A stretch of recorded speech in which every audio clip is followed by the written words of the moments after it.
Marcus Kane had sworn off heroics 3 years ago.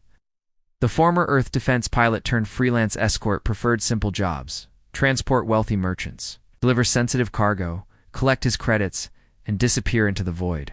Complications. No emotional attachments, and definitely no rescuing damsels in distress. Yet here he was, watching his scanner as 3 raider ships circled a disabled research vessel like vultures around fresh prey. The distress signal had been weak. Almost. Lost in the cosmic static of the Kepler Nebula. Most pilots would have ignored it, written it off as another merchant who'd ventured too far from the shipping lanes. But something about the transmission's frequency pattern nagged at Marcus. It reminded him of the encrypted channels his old squadron used during the border wars. "This is Private Vessel Wanderer responding to distress call," Marcus transmitted, keeping his voice neutral. "State your emergency." The reply came immediately, a voice like liquid music despite the desperation underneath. "Unknown vessel. This is Dr. Zaranel, aboard the research ship Starseeker. We're under attack by unknown hostiles. Our engines are disabled and weapons are offline." Marcus frowned at his tactical display. The attacking ships bore no identification markers, their hulls a matte black that absorbed sensor sweeps. Professional pirates, or worse. The smart play was to report their position to the nearest patrol and move on. Getting involved in someone else's fight was how good pilots ended up as debris, but that voice, there was something about it that made him hesitate. "How many aboard your vessel?" he found himself asking. "Just myself. Please, they're preparing to board." A single passenger on a research ship in the middle of nowhere. Marcus's instincts screamed trap, but his hands were already moving across the controls, bringing his ship's weapons online.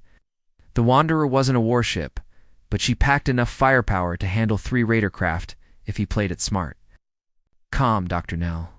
Keep your head down and let me handle this." And Marcus dove toward the raiders, using the nebula's electromagnetic interference to mask his approach. The first raider never saw him coming. A concentrated burst from his particle cannons tore through their engines, sending the ship tumbling helplessly into the nebula's embrace. The second raider turned to engage, but Marcus was already past them, weaving between the disabled research vessel and their remaining attackers. The fight was brief, but intense. Marcus's experience showed as he used the nebula's density variations to confuse his enemy's targeting systems. Within 10 minutes, 2 raiders were space junk, and the third had jumped to hyperspace. Deciding discretion was the better part of valor. "Starseeker, this is Wanderer. Hostiles have been neutralized. Do you require assistance with repairs?" "Negative, Wanderer. My ship's beyond saving, but I can reach the escape pods. Would you? Would you be willing to provide transport to the nearest station?" Marcus should have said no. Every instinct told him this woman was trouble. But something in her voice, a combination of vulnerability and steel, made him nod even though she couldn't see him. "Affirmative. Docking Bay 2 is open." 20 minutes later, Marcus watched through the airlock's porthole as the escape pod docked with his ship. The hatch cycled open with a soft hiss, and Dr. Zaranel stepped aboard his vessel. Marcus had transported dozens of alien species over the years, but he'd never seen anyone quite like her. She stood nearly 6 feet tall, with pale silver skin that seemed to shimmer with an inner light. Her features were elegant and sharp, almost ethereal, with large eyes the color of deep ocean water. Most striking was her hair, which appeared to be made of flowing liquid silver that moved as if underwater. "You're Velthani," Marcus observed, recognizing the species from his military briefings. "Very observant," she replied, her voice carrying harmonic overtones that made it sound like multiple people speaking in perfect unison. "I want to thank you for risking your life for a stranger. Well, that's not common in this part of space." "I had some time to kill," Marcus said with a shrug, though his eyes lingered on her longer than was strictly professional. "Where am I taking you?" Zara hesitated, her luminous eyes studying him with an intensity that made him uncomfortable. "Next station would be acceptable. But first I need to warn you about something. Those weren't ordinary pirates." "What do you mean they were after my research? What I discovered out here?" could change the balance of power in this galaxy. And there are forces that would kill to keep that from happening. Before Marcus could respond, Zara stepped closer, close enough that he could smell her scent, something like ozone and starflowers. Her hand touched his arm, and he felt a strange tingling sensation. "You saved my life today, Marcus Kane. Someday, I may be able to return the favor, but until then, forget you ever met me, for both our sakes." She turned and walked toward the passenger quarters, leaving Marcus staring after her with questions, burning in his mind and an inexplicable longing in his heart. 3 months had passed since Marcus dropped Zara at Nexus Station, but her words haunted his dreams. He'd tried to follow her advice, taking routine shipping contracts and avoiding anything that resembled adventure. But every time he closed his eyes, he saw those ocean-deep eyes and heard that musical voice warning him about forces in the shadows. He was nursing a synthetic, whiskey in a dive bar on Frontier Station when she found him again. The cantina was filled with smoke and the usual collection of smugglers, mercenaries, and other displaced souls who made the Outer Rim their home. Marcus sensed her presence before he saw her, that same electric feeling he'd experienced months. "You go, hello, Marcus?" He turned on his bar stool, and there she was. Zara looked different now. Her silver hair was shorter, and she wore the practical clothing of a trader rather than a scientist's robes. But those eyes were unmistakable, and they held the same mix of determination and desperation he remembered. "I thought I was supposed to forget I ever met you," he said, not trusting himself to stand. Being near her did things to his equilibrium that 3 months of distance hadn't cured. "Plans change. I need your help, Marcus. And I'm afraid the galaxy needs it too." She just slid onto the stool next to him, close enough that their knees touched. The contact sent warmth racing through his body, and he saw her eyes widen slightly, as if she felt it too. "What kind of help?" Zara glanced around the crowded cantina, then leaned closer. Her breath was warm against his ear as she whispered, "Not here. Too many years. Do you still have the Wanderer?" "She's in docking bay 12. But Zara, I don't do the hero thing anymore. I learned that lesson the hard way." Her hand covered his on the bar, and that tingling sensation returned, stronger now. "I wouldn't ask if there was anyone else. But you're the only pilot I trust in this mission. If we fail, millions of people across dozens of worlds will die." Marcus studied her face, looking for signs of deception. All he saw was sincerity in something else, an emotion he was afraid to name. Against every bit of common sense he possessed, he found himself nodding. "One job, then we're even." An hour later, they were aboard the Wanderer, heading toward the edge of known space. Zara sat in the co-pilot's chair, her fingers dancing over the navigation console with practiced ease. She'd changed into form-fitting tactical gear that highlighted her athletic build, and Marcus found his eyes drawn to her more often than was safe while piloting. "Tell me about this threat," he said, forcing himself to focus on the star charts. "Have you ever heard of the Devourers?" Marcus frowned. "Old spacer tales. Ancient race that supposedly had weapons capable of eating stars. Most people think they're myths. They're not myths. 3 months ago, my research team discovered a derelict Devourer ship in the Void Nebula. It's a technology inside. Marcus, it's beyond anything the current galactic community possesses. Weapons that can drain the life from entire star systems, leaving nothing but empty space. And someone's trying to get their hands on it. Someone already has. The hegemony has been systematically eliminating everyone connected to the discovery. My entire team is dead, along with their families. I'm the only one left who knows the location of the primary site." Marcus's hands tightened on the controls.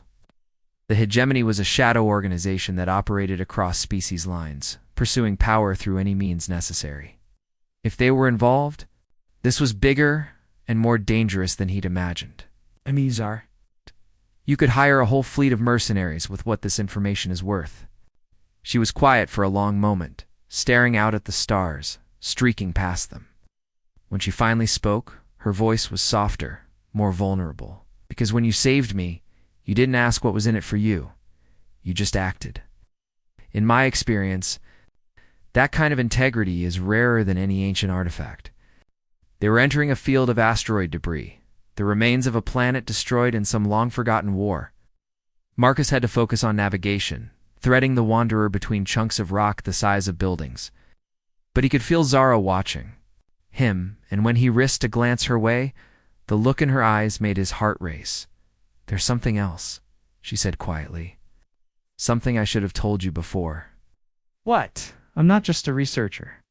"I'm a member of the Valthani royal house, third in line for the throne.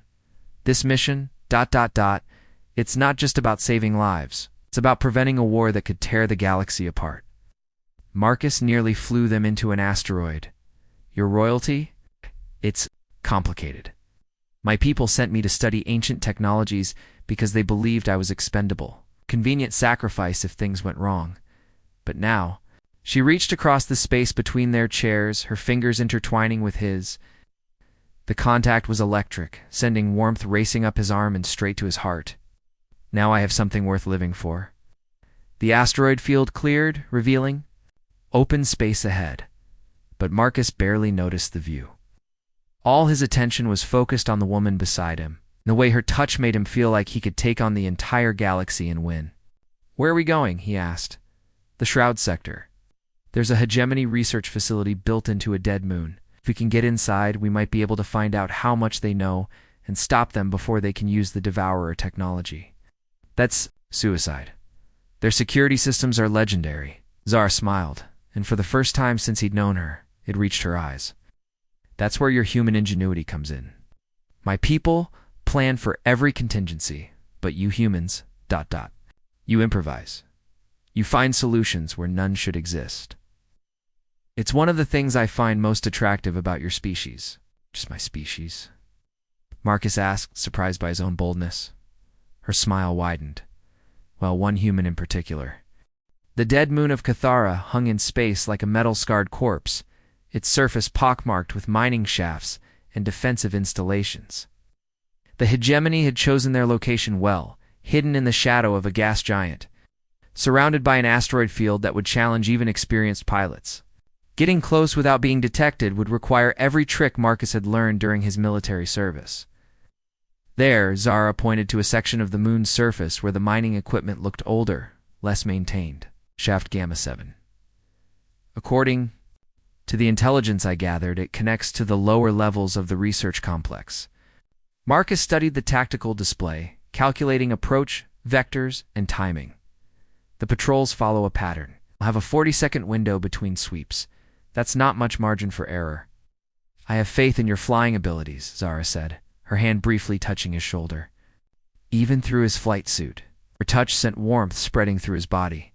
They'd been traveling together for 2 days now, and the attraction between them had grown stronger with each passing hour. Marcus found himself watching the way she moved, the graceful efficiency of her gestures, the way her silver hair caught the light from the console displays. More than once, he'd caught her looking at him with an intensity that made his pulse quicken. "Cutting engines," Marcus murmured, letting the wanderer drift on momentum alone. The ship went silent except for the soft hum of life support systems. In the darkness of space, they became just another piece of debris floating in the asteroid field. Zara moved to the seat beside him, close enough that he could smell her unique scent, something like ozone and distant rain. "Marcus, if something happens down there, nothing's going to happen. We get in, gather the intel, and get out. Simple. You don't understand. The hegemony doesn't just kill their enemies. They make examples of them. If they capture us, they'll make sure we suffer before we die." Marcus reached over and covered her hand with his. Her skin was warm and incredibly soft, and he felt that now familiar tingle of connection. "Then we don't get captured." She turned her hand palm up, their fingers interlocking. "I've never had anyone willing to risk their life. For me, not like this. In Valthani culture, relationships are typically arranged for political advantage. I've never experienced genuine attraction before." "What does it feel like?" Marcus asked, his voice rougher than he intended. "Like standing too close to a star. Dangerous, but impossible to resist." Ocean blue eyes met his in the dim light. "Of the cockpit, is this what humans call falling in love?" Before Marcus could answer, Proximity alarms chimed softly. A patrol ship was approaching their position, its searchlights sweeping through the debris field. Marcus released her hand reluctantly and focused on the controls, making micro-adjustments to keep them in the shadow of a large asteroid.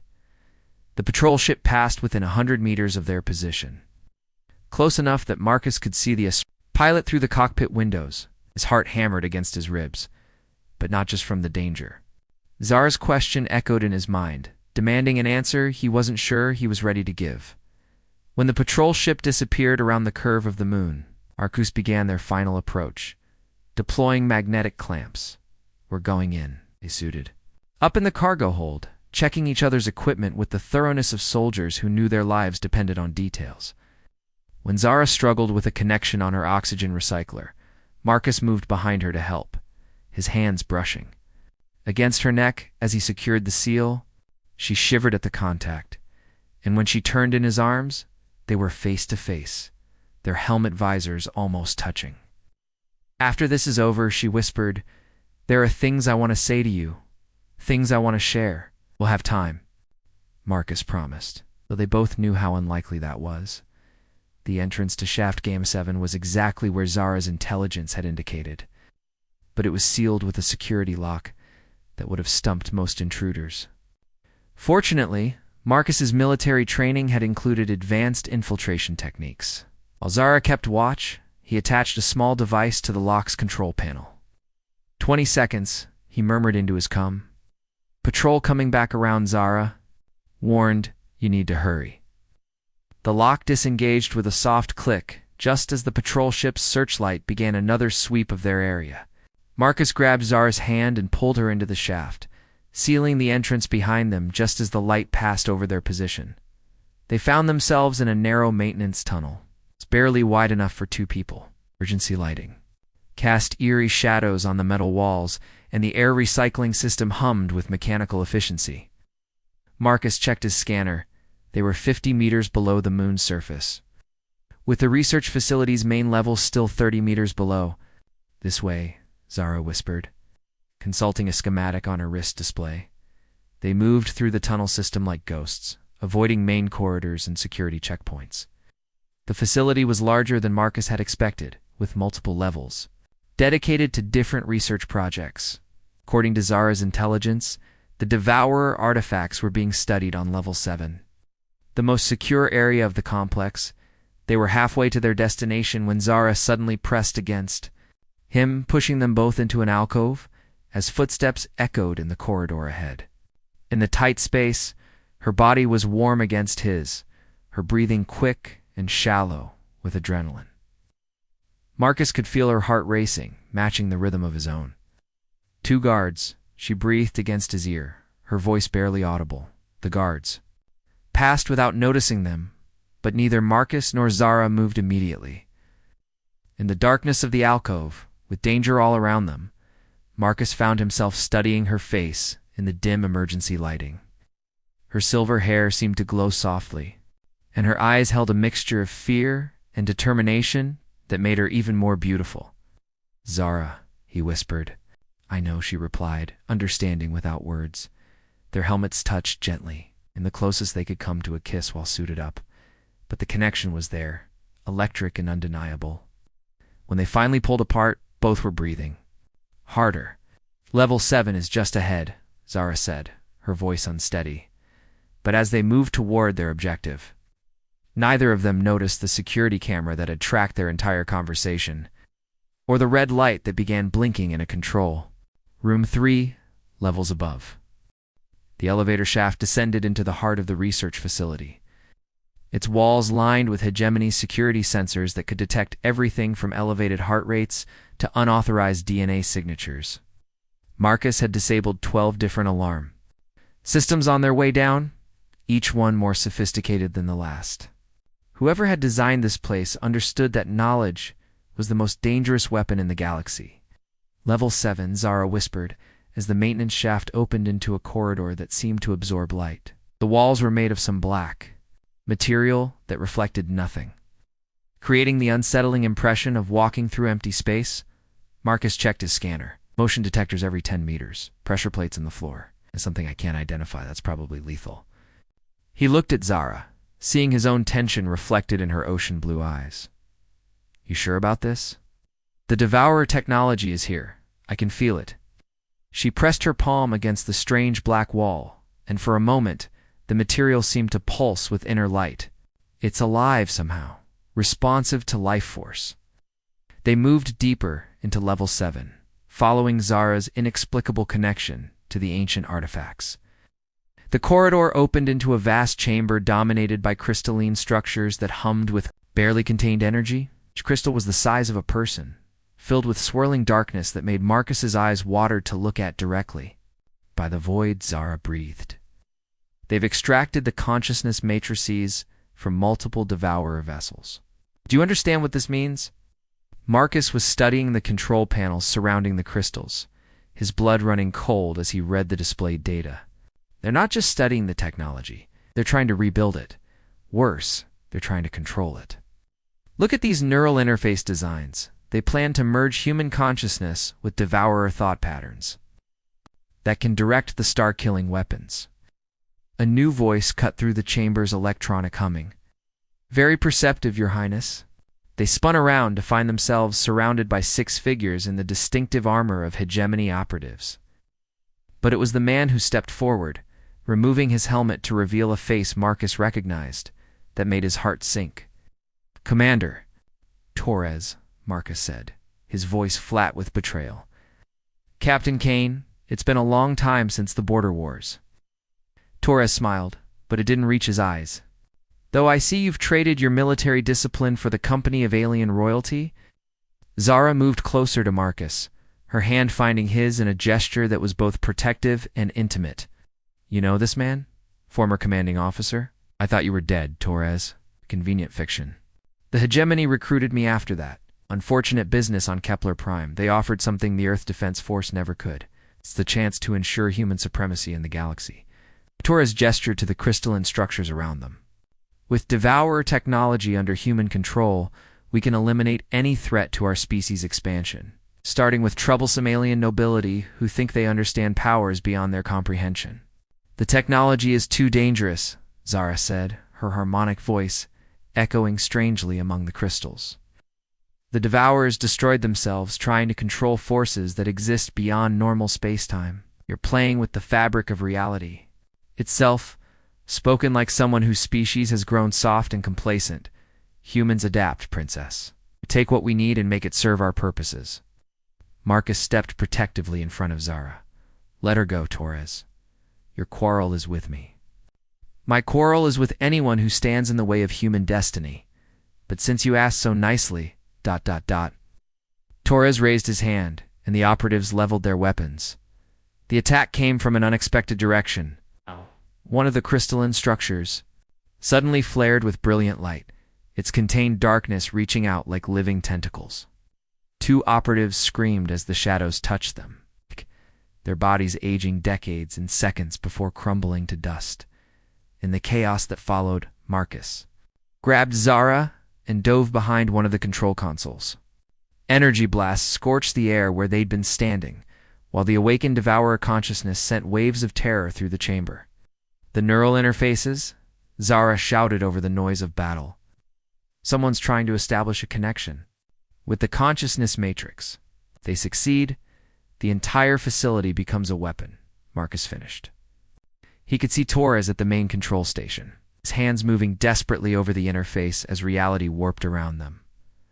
Marcus made a decision that went against every tactical principle he'd ever learned. Instead of seeking better cover, he stood up and ran directly toward the closest crystalline structure. Keep them busy. Zara didn't question his plan. Her hands moved over the console controls with inhuman speed, overloading security systems and triggering emergency protocols. The remaining operatives found themselves fighting both intruders and their own facility as blast doors sealed randomly in life. Support systems fluctuated. Marcus reached the crystal and pressed both palms against its surface. The contact was like touching liquid lightning, pain beyond description raced through his nervous system while alien thoughts invaded his mind. But beneath the agony, he sensed something else. Curiosity about this strange human who had willingly touched the untouchable. Why? The question formed in his mind without words. It's ancient and vast. Because someone I love is in danger, Marcus answered. Surprised by his own honesty, the alien consciousness paused, tasting this emotion it had never encountered before. The Devourers had been a logical species, driven by efficiency and survival. Love was a concept they had observed, but never experienced. Show me, Marcus opened his memories to the alien intelligence, his first sight of Zara in that damaged escape pod. The way her voice made him feel, the growing certainty that he would do anything to protect her. The consciousness absorbed these experiences with fascination, this ... feeling. It creates strength where there should be weakness. It creates purpose, Marcus corrected.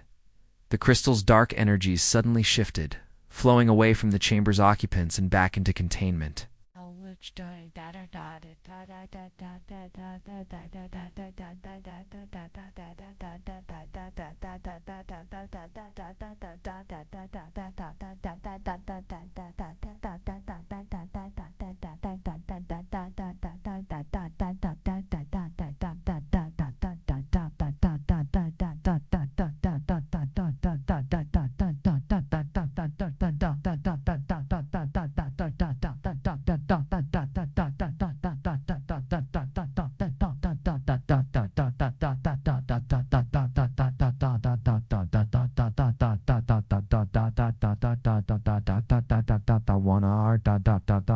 Dead, leaving him staring in shock at the now dormant controls. Impossible, Torres whispered. The Matrix should have accepted my command protocols. Zara appeared at Marcus's side, helping him step back from the crystal. His hands were shaking from the contact, but he was alive. More than that, he could see something new in her eyes, a depth of emotion that matched what he felt in his own heart. It seems the Devourers were more selective about their partners than you imagined, she said to Torres. The facility's alarms began blaring as emergency systems activated. The chamber's artificial gravity fluctuated, and structural warnings flashed on every display. The containment fields are failing, one of the remaining operatives reported. We need to evacuate immediately. Torres looked between Marcus and Zara, his face twisted with rage and defeat. This isn't over, Kane. The hegemony has other resources, other plans. Then we'll stop those too, Marcus said, surprised by the certainty in his own voice. As they fought their way back through the collapsing facility, Zara's hand never left his. And in the darkness of the abandoned moon, something that had slept for millennia watched with ancient eyes and wondered about the power of love to change the universe. The rescue shuttle bucked and shuddered as it escaped the dying moon's gravitational field. Emergency thrusters straining against debris from the collapsing research facility. Marcus fought the controls while Zara monitored their pursuers' three hegemony interceptors that had launched the moment their facility's alarms began screaming. They're gaining, Zara reported, her fingers dancing over the sensor displays. This shuttle wasn't designed for combat, and we don't fight, we run. Marcus pushed the engines beyond their safety limits, feeling the hull vibrate with stress. Plot a course for the Nexus relay. If we can reach neutral space, the shuttle lurched as energy beams scorched their rear shields. Warning lights bathed the cramped cockpit in red, and the smell of burning circuits filled the air. Marcus knew they had minutes at most before the interceptors disabled their engines. Marcus Zara's voice was calm despite their desperate situation. There's something I need to tell you about what happened back there. When you touched the Devourer consciousness. Now's not really the time for conversation, Marcus muttered. Rolling the shuttle between two asteroids to break the interceptor's targeting lock.